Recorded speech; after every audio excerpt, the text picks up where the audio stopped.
Basically Jaipur से हूँ और जो जयपुर की जो लोकेशन है वहाँ पे सारा काम स्टैचू मेकिंग का होता है। जो दिल्ली में है या फिर आउट ऑफ इंडिया भी है, पूरा स्टैचू मेकिंग का किस है। तरह के स्टैचूज? सर जो मेंस के होते हैं वो एनिमल्स के या फिर जितने भी होते हैं ना, मार्बल के स्टैचू, जितने भी स्टैचू बनते हैं, गॉडेस के जो होते हैं, सारे स्टैचूज बनते हैं। बट सर गैप बिजनेस में ये है कि जो हमारी जो वहाँ की लोकेलिटी है ना, वो एजुकेशन नहीं है। वो सिर्फ बेसिक एजुकेशन लेते हैं, कस्टमर से डील करते हैं इंग्लिश स्पीकिंग नॉर्मल। फॉरेन के भी कस्टमर्स होते हैं कुछ, जो मेरी जनरेशन के जो लोग हैं वो डील कर रहे हैं। बट गैप ये है कि कोई फीमेल इस बिजनेस को नहीं कर रही है। कोई फीमेल इस बिजनेस को नहीं कर रही, लेकिन हाँ। क्या ये आपका बैकग्राउंड है, यानी आपके हाँ पेरेंट्स सर, का यही बिजनेस जी है? सर, मेरे जो फादर है और मेरा भाई है मुझसे छोटा, भी करंटली वो नया इस बिजनेस में आया है। एग्जैक्टली आप लोग क्या करते हैं इसमें? मतलब आप मैन्युफैक्चरिंग करते हैं, वो बनाते हैं? सर स्टोन, हम स्टोन्स का अपना जो माइंस होती है वहाँ से परचेस करते हैं स्टोन्स और फिर खुद बनाते हैं। और अभी आपका बिजनेस किस लेवल पे है, इन द सेंस कि मतलब कितने लोग काम करते हैं आपके सर वहाँ पर? अभी ये थोड़ा सा स्टार्टिंग फेज में ही है, क्योंकि हमारी कोई फर्म नहीं है। अभी मेरे फादर कर रहे हैं, लेकिन वो अपने पर्सनली बेसिस पे कर रहे हैं। वो कस्टमर किसी फर्म से लेते हैं, जैसे सपोज टू मेरे रिलेशन में काफ़ी लोग हैं, तो उनकी अपनी फर्म सेटल है और उनका अपना पर्टिकुलर पोर्टल है, उन्होंने परचेज भी कर रखा है और काफ़ी लोग उनके अंडर में काम कर रहे हैं। ऐसा है, लेकिन उनका सेटल्ड है सब कुछ, बट हमारा सेटल्ड नहीं है।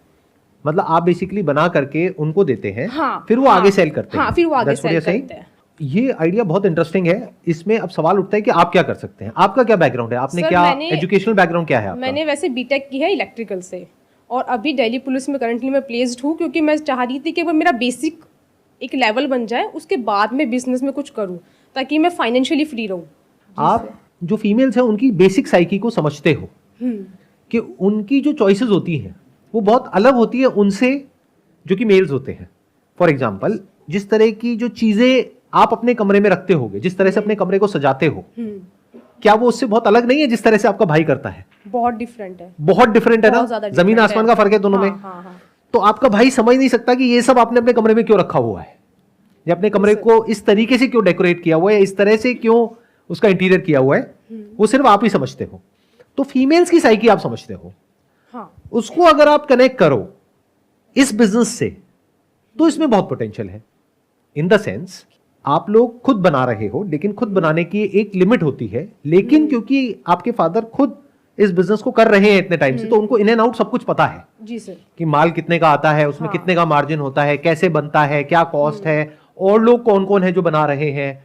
इसका भी बेसिकली एक गढ़ होगा। गढ़ इन द सेंस कि एक एरिया होगा जहां पर ये सारे जितने भी आर्टिस्ट हैं वो लोग बैठते होंगे, उनकी दुकानें होंगी, और वहां पर वो लोग बना करके पीछे घर में बना रहे होंगे, आगे दुकान है वहीं पे सेल कर रहे हैं, वहां से लोग होलसेल में लेते होंगे, फिर आगे जाके रिटेल शॉप्स में सेल करते होंगे।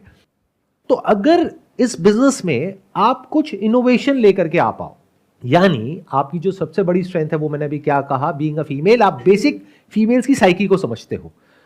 तो ऐसी क्या आइटम्स हैं इस तरह की जो आप अपने कमरे में रखना चाहोगे?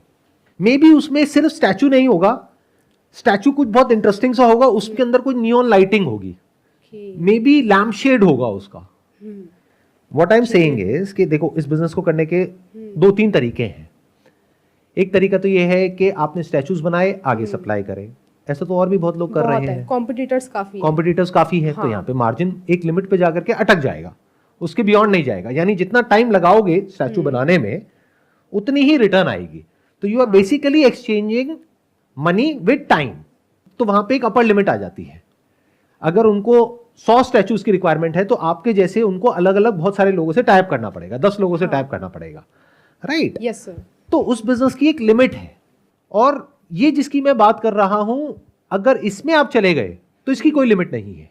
और ऐसे क्यों? स्टैचू शायद अवेलेबल भी ना हो। Exactly, that's what I am saying कि देखो बेसिकली क्या है, मैंने कहा ना, इस बिजनेस को करने के कई तरीके हैं। एक तो तरीका ये है जैसे अभी आप लोग कर रहे हो, यानी कि स्टैचूज बना रहे हो, आगे लोगों को दे रहे हो, वो आगे सेल कर रहे हैं। एक तरीका ये है। दूसरा तरीका क्या है कि आप जो स्टैचूज ऑलरेडी बन रहे हैं वो वहां से लो और ऑनलाइन सेल करो।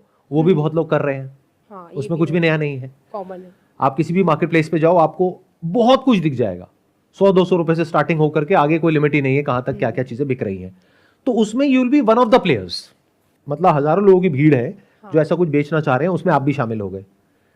हजारों लोगों की भीड़ है जो बना रहे हैं, उसमें आप भी शामिल हो गए। तो उसमें अलग क्या है? बिजनेस में हम लोग ज्यादातर ऐसे ही एक्ट करते हैं कि जो सब कर रहे होते हैं हम भी उसमें शामिल हो जाते हैं, वहीं पे गड़बड़ हो जाती है। अब सवाल उठता है कि अगर आप कुछ ऐसा कर पाओ जो और कोई नहीं कर रहा है, और जो करना कोई बहुत मुश्किल नहीं है, क्योंकि आपके फादर खुद एक आर्टिस्ट है, आई होप कि वो खुद एक आर्टिस्ट है, राइट? हाँ, तो वो आगे से काम तो बड़े आसानी से करवा सकते हैं कि यानी कि अगर एक प्रोडक्ट की डिमांड आ जाए और अगर उस प्रोडक्ट के 1000 पीसेस बनवाने हैं तो वो आपके फादर के लिए कोई बहुत बड़ी बात नहीं है, उनको पता है कहां से बनवाने हैं, कैसे बनवाने हैं। अब ये जो प्रोडक्ट है ये अपने आप में यूनिक है, इसकी अच्छी सी पैकेजिंग कर दो, इसको अच्छा सा कोई ब्रांड नेम दे दो कि इस पर्टिकुलर कंपनी के स्टैचूज हैं, और फिर जो मार्केट प्लेसेस है ऑनलाइन वहां पर जाकर के अपने आप को इस तरीके से पोजीशन करो कि ऐसा कुछ कोई और नहीं कर रहा है। अब ऐसा कुछ करने में औरों को टाइम लगेगा, हाँ, कॉपी करने में टाइम कॉपी तो होता है बट कॉपी करने में टाइम लगता है। जब तक वो उसको कॉपी करेंगे तब तक आप कुछ और कर दोगे, प्लस आपका एक ब्रांड नेम एस्टैब्लिश हो जाएगा, तब तक हो जाएगा। हाँ। क्योंकि ये मुश्किल रास्ता है। देखो ध्यान से समझो, बिजनेस में क्या होता है कि एक होता है रास्ता जो शुरू में थोड़ा सा मुश्किल होता है, आगे जाकर के आसान हो जाता है। एक है जो शुरू में